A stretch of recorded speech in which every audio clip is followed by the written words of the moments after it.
Hello. तो चलिए शुरू करते हैं हम लोग एक नया सेगमेंट जो कि है करंट अफेयर्स का। करंट अफेयर्स जो काफ़ी इम्पोर्टेंट सेगमेंट है, लेकिन रोज उस पर 1 से 1.5 घंटा देना कहीं से भी सही नहीं है। तो हम लोग रोज एक वीडियो लाएंगे जो 5 से 6 मिनट की होगी, और इसमें 10 से 12 क्वेश्चन हम लोग कवर करेंगे।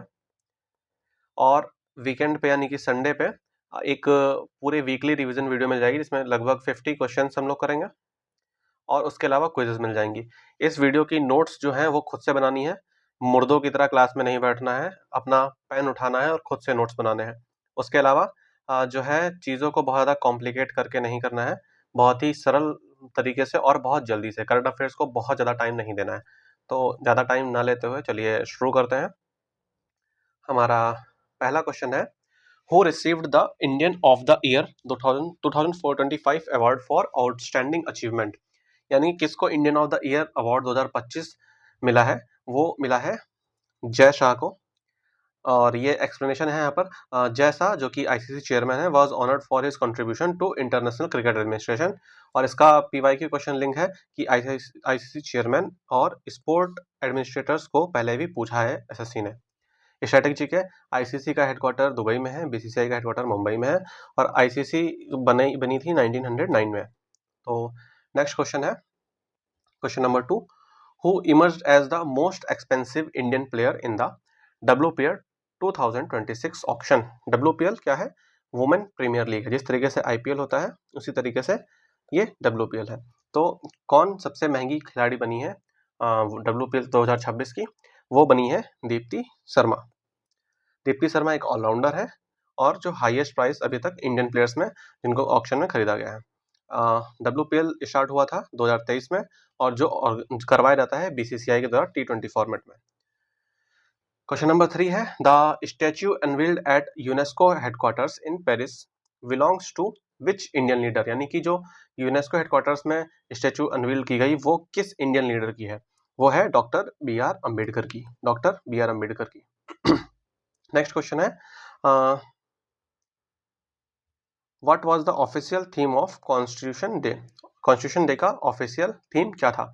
कॉन्स्टिट्यूशन डे का ऑफिशियल थीम था हमारा संविधान हमारा स्वाभिमान। ऑप्शन नंबर ए, हमारा संविधान हमारा स्वाभिमान।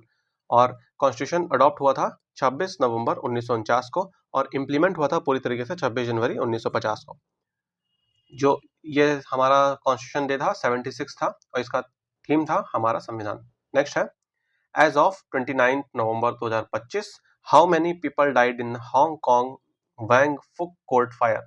यानी कि जो हांगकांग कोर्ट में फायर हुई थी उसमें कितने लोग मरे थे? उसमें मरे थे 128 लोग। और इसका हांगकांग जो है is a special administrative region of China, यानी कि एक चाइना का ही स्पेशल रीजन है जिसको हांगकांग कहते हैं। नेक्स्ट क्वेश्चन है, international jaguar day is observe on which date. जो इंटरनेशनल जैगुआर डे है वो किस डेट में मनाया जाता है? वो मनाया जाता है 29 नवंबर को। और जैगुआर का साइंटिफिक नेम है पैंथेरा ओंका। नेक्स्ट है, what was the name of India's aid mission sent to Sri Lanka after cyclone Ditwah. Cyclone Ditwah के आने के बाद जो इंडिया का हेल्प मिशन था, जो इंडिया का एड मिशन था, वो भेजा गया था, उसका नाम क्या था? उसका नाम था ऑपरेशन सागर बंधु। ऑप्शन नंबर ए, ऑपरेशन सागर बंधु। इंडियन नेवी ने ये ऑपरेशन जो चलाया गया था वो इंडियन नेवी द्वारा चलाया गया था। तो Indian Navy plays key role in HADR missions.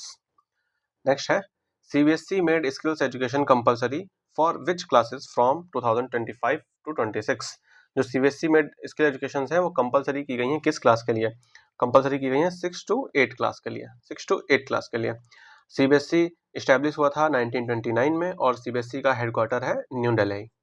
नेक्स्ट है, Luke Littler the youngest world number 1 is associated with which sport. जो ल्यूक है वो किस स्पोर्ट से संबंध रखते हैं? ल्यूक जो है वो डार्ट से संबंध रखते हैं, और डार्ट जो है govern by PDC at professional level, यानी कि प्रोफेशनल लेवल पीडीसी के द्वारा गवर्न किया जाता है। नेक्स्ट है, which country first discovered टिनी iron oxide crystals on the moon. यानी कि मून पर टिनी यानी कि छोटे से आयरन ऑक्साइड क्रिस्टल किस कंपनी ने किस कंट्री ने उसकी खोज करी है? वो है हमारा चाइना। चाइना ने मून पर टिनी आयरन ऑक्साइड क्रिस्टल्स की खोज करी है।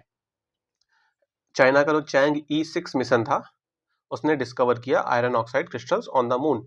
और चैंग ई मिशन है जो पार्ट है चाइना का लूनर एक्सप्लोरेशन प्रोग्राम का पार्ट है। तो इस तरीके से हमारे 10 क्वेश्चंस कंप्लीट हुए। हम रोज इसी तरीके से 10 से 12 क्वेश्चंस कंप्लीट करेंगे। Thank you very much.